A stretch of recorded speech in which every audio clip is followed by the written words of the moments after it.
پھر ہمیں ایک جو اللہ تبارک و تعالیٰ نے توفیق دی وہ یہ کہ شروع سے ہی رجحان طالب علمی کے زمانے سے ہی فلسفہ کی طرف تھا. اچھا جب فلسفہ میں نے نہیں پڑھا تھا تو بھی رجحان یہی تھا, مجھے فلسفی باتیں زیادہ اچھی لگتی تھیں. صحیح.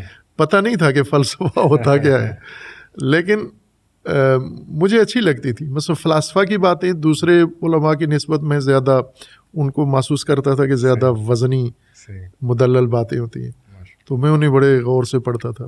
کچھ سمجھ میں آتی, کچھ نہیں آتی تھی. تو پھر باقاعدہ طور پر اللہ نے توفیق دی, فلسفہ پڑھا.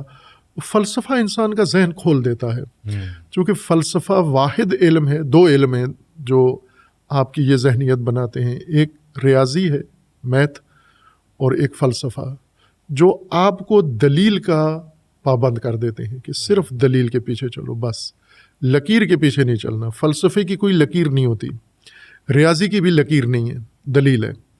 کہ جو دلیل ہے وہ آپ قبول کرو, جو دلیل ہے, دلیل کہتی ہے تو رد کر دو, دلیل کہتی ہے تو مان لو.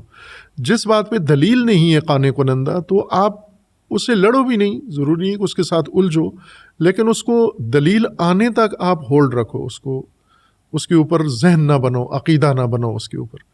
تو یہ بھی ایک مدد ملی پھر اس علم کی وجہ سے کہ بہت ساری چیزیں جو پھر عملی زندگی میں معاشرے میں نظر آتی ہیں کہ ان کے اوپر تو کوئی دلیل ثبوت نہیں ہے, تو ظاہر ہے ان کو پھر انسان سوچنا شروع کرتا ہے, پڑھنا شروع کرتا ہے.